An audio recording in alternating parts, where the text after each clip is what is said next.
Meet BIS Chunk. He is a chunk style account, but with the simple goal of obtaining the best in slot items, one chunk at a time.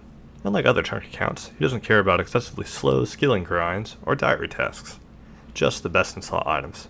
The end goal for this account is to obtain the most iconic gloves in RuneScape, Barrows gloves. The clear starting chunk for this account is the Lumbridge Castle chunk.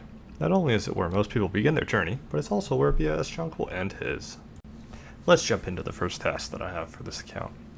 So most of these items are fairly easy, like the training bow, shield, sword, and arrows, which can be obtained for free, but some of them are a little more difficult, like the bronze spear, which is a 1 in 32 from a goblin, as well as the wizard hat and the iron dagger, which actually need to be obtained as drops. For this, I didn't think it would be fair to allow myself to use the shops, so that's why I backlogged the Mithril Battle Axe task. Later on in this series, I realized how big of a mistake that was, so I go back and change that and allow the use of shops later on. Here we go to unlock our starting chunk using the Chunk Picker plugin, and here it ungrays out the chunk that I have access to, and it makes it easy so I don't accidentally walk into an adjacent chunk. Starting to get some of my best in slots already, we can go and pick up our Ironman armor right here, which has the same stats as a full iron armor set. And I can also go get my training sword, shield, bow, and arrows. For the mage and range tutors, you're only allowed to claim from one of them every 30 minutes, and since it's a chunk task to unlock the training bow and arrows, I opted to claim those first, rather than the Ironman runes. Heading back over to the chunk picker, we can cross off our first best in slot items. Unfortunately, I made a mistake here, crossing off the bronze med helm for the best in slot range tank helm in my chunk. With this, I didn't realize that it was the best in slot range tank helm. I thought it was just the best in slot helmet, and since I had the Ironman helmet, which functions as an iron full helmet, I thought I had a better helmet than the bronze medium helm here. Let's run over to the goblins now with my new best in slot gear and work on getting the 1 in 32 bronze spear drop.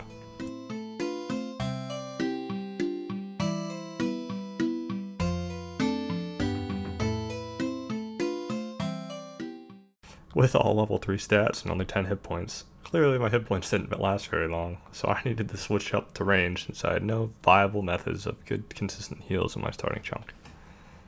With the bow I'm able to safe spot the goblins over the fence or any stump or bush in the area, and not take any damage while I wait for my hit points to heal back up to 10. Unfortunately, the first random event I got was the Sandwich Lady. Although I did not 1 kill count to still get, I did get the best healing item she offers, which I will gladly take.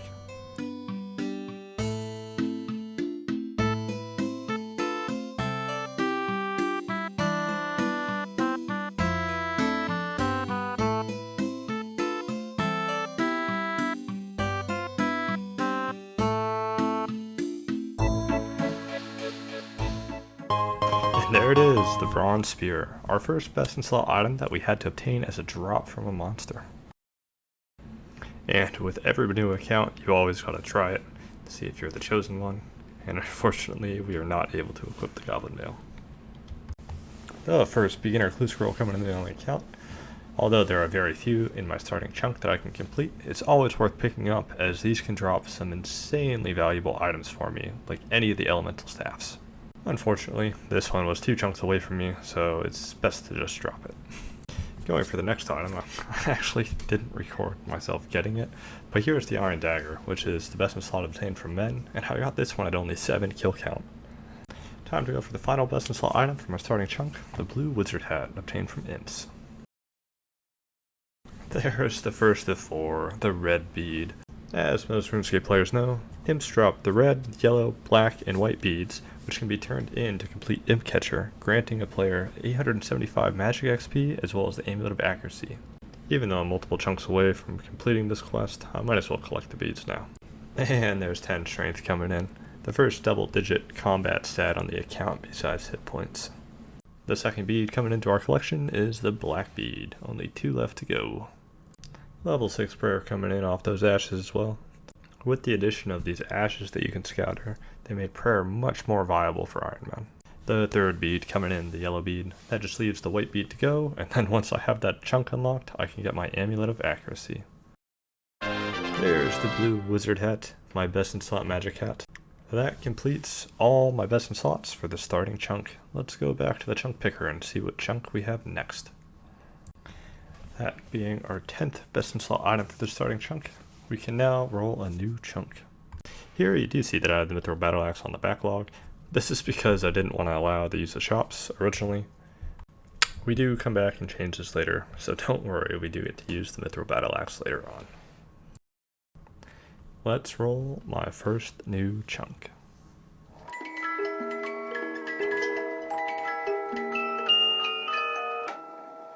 Here we roll the chunk east of us, the Alcarad Gate chunk.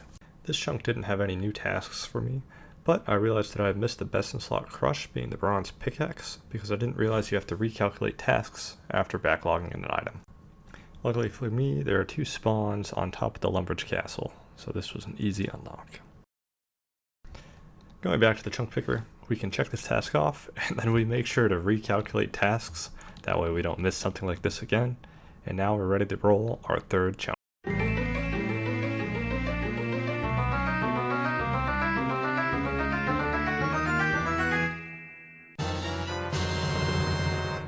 We ended up rolling the Alcarad Palace chunk, which was directly south of the chunk that we had previously rolled.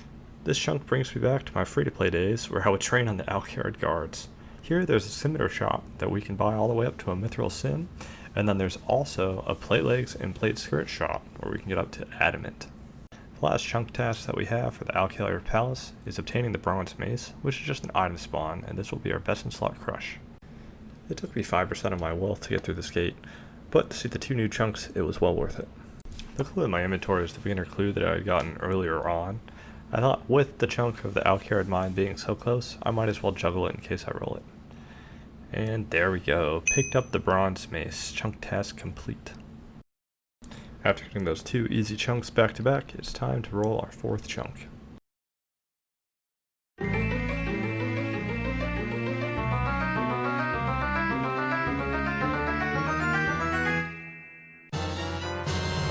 The 4th chunk of the account is the East Lumber Swamp chunk.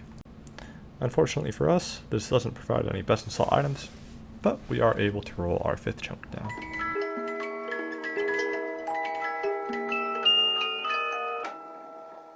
For our 5th chunk, we ended up rolling the PvP arena, which doesn't really unlock anything for us yet. It will unlock imbue scrolls for us later on, which we could hop to the PvP arena world for, but we don't have anything to imbue, so it's time to roll another chunk. Our next chunk is the Kalphite Coast chunk. This chunk provides access to the Kalphite Queen lair. Granted, you have the agility level to cross the shortcut to get there. Since my Chunkman account doesn't do any bullshit skilling grinds, I will not be going there yet. If I unlock the chunks to the east and I can run down there, then I will be completing some of the tasks down here.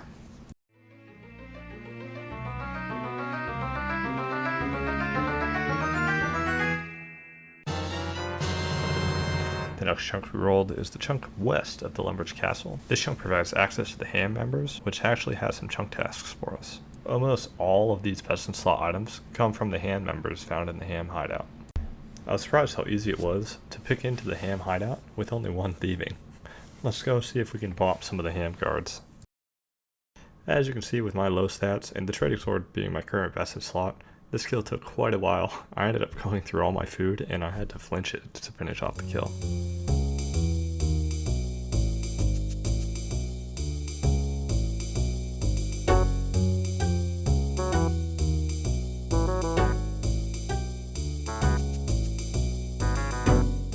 With how long that kill took, I decided it would be best to go and look at my other tasks to see if I can get my stats up before coming back later. The next best in slot item that I have is a red cape, which is obtained from the level 5 goblins at a rate of 1 in 128. This little guy is the only level 5 goblin in the West Lumbridge chunk. Time to go bop his head in for the first rare drop for this account. That is the first of many defeated. I actually don't mind if I go dry for this cape, because in doing so I'll have higher stats when I need to go back to the ham guards. The second random event that we're getting on this account is the Quizmaster. This also can drop us the steel baguette, not that we're going for it on this account, but through the mystery box we can get the mithril scimitar without having to buy it from the shop.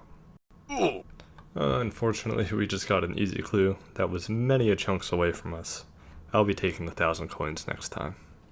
Level 10 attack coming in. This rounds off all my melee stats to level 10.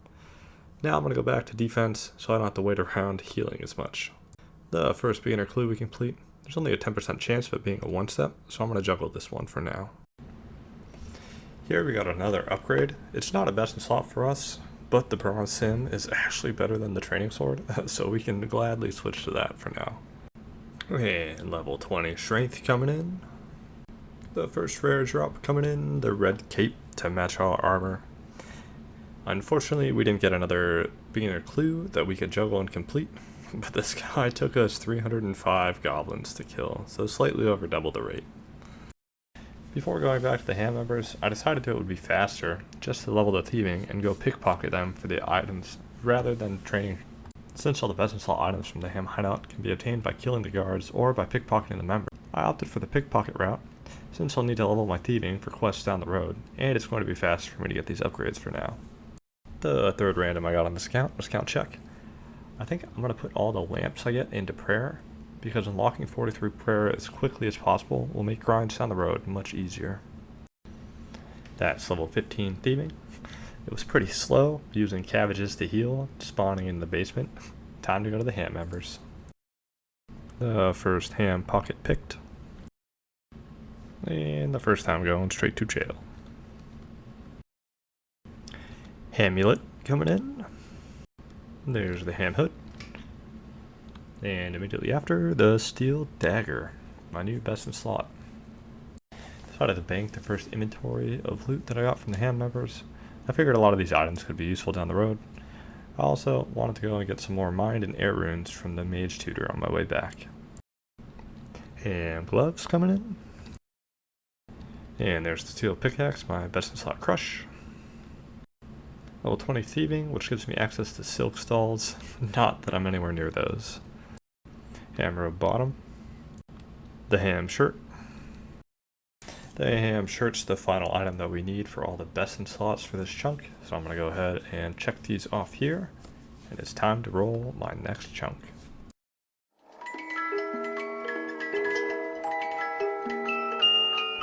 Here we rolled the farm chunk north of my starting chunk. This chunk does not contain any best in slot tasks for me, but it does allow me access to the cow pen and the chicken pen, which provide me with an easy source for food. Let's roll another chunk.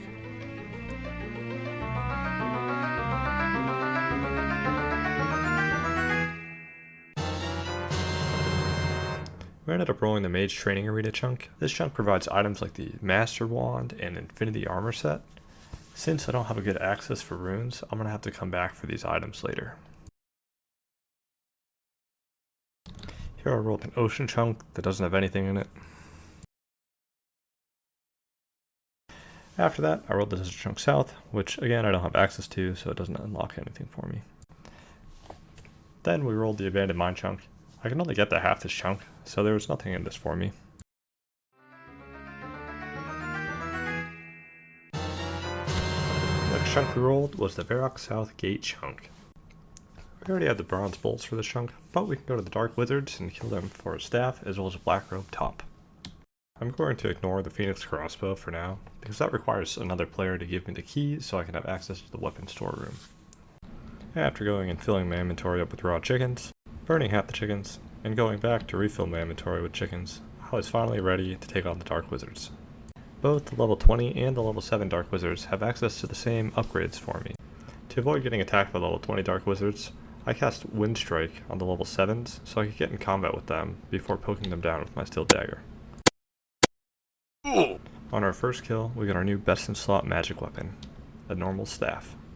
After a couple inventories of attacking them this way, I figured it would be better just to go reset and lose my aggro so the level 20 wizards would stop hitting me. After this, I was able to freely run around and poke the level 7s without being destroyed by the level 20s.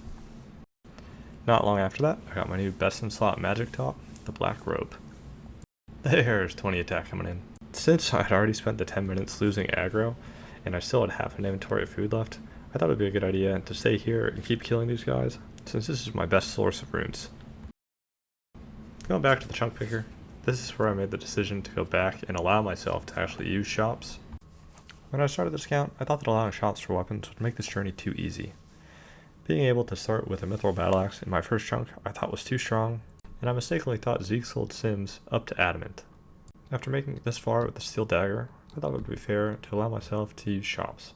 I realized that down the road I might be able to complete some quests, but I wouldn't be able to have access to the iconic rewards locked behind the quests. Some examples of this are Monkey Bendis 1 or Lost City, where I would be able to complete the quest, but I wouldn't have access to a Dragon Sim, or I'd be able to complete Lost City, but then still not have access to a Dragon Longsword or a Dragon Dagger. That is why I went back and changed this rule. With that out of the way, I'm going to go sell some of the axes that I got from pickpocketing so I can buy this mithril battle axe. I felt like this was a rare sight to see. Since I was in the card core world, I'm sure this mithril battle axe was somebody's best in slot card that they had unlocked. So it was actually bought out at this time, so I had to hop worlds. We then ran over to the general store, sold some of the other random items and runes that we had so we could have enough coins to buy the mithril sim. And here is Zeke, buying the mithril sim. And that leaves us with 968 coins left. So I needed to go and make some money so I could afford the adamant plate legs or plate skirt from the plate leg shop.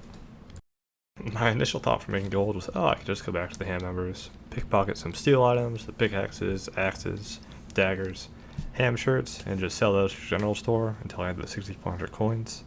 And I found that this was a horrible way to make money. It was very, very slow.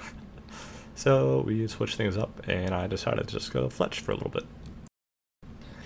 So there was 10 fletching coming in, as well as I had 16 wood cutting so I could cut oaks. And my whole mindset behind this was I could get up to the level to make willow short bows if I got the beekeeper random enough, or I'd get the flax so I could actually get the bowstring. There's level 20 wood cutting, 15 fletching. This makes it so I can do oak logs into arrow shafts. 20 fletching coming in. Now I can actually make some money off these oak logs, making short bows unstrung, which I can sell to the shop. Got the 6,400 coins for the Addy plate skirt, and since the Addy plate skirt actually weighs less than the plate legs, but their defensive stats are the same, I'm going to buy the plate skirt instead. And of course I made an oopsie and forgot that I needed 30 defense to equip this thing. So I'm going to go train that up real quick before rolling the next chunk. I was training on the Outguard guards because they're a little AFK, but I was getting rinsed, so yeah, we switched up to the cows so I can actually get some beef back from them too. So I actually didn't know that cows drop beginner clues, so I'm going to drop this clue that I currently have with the step that I can complete in hopes of getting a couple more so that I can guarantee a casket. We did not get another clue, but there is 30 defense, so now I can finally equip my adamant armor. I'd like to also note that defense is my highest combat stat now, so it's kind of weird being a def noob. That completes all my best in slot tasks for my current chunks. Thank you for watching, please subscribe if you enjoyed, and feel free to leave a comment with any suggestions for my BIS chunk man. I'll be starting off the next video with a fresh chunk roll. I hope that you tune in to see me unlock barrows gloves one chunk at a time.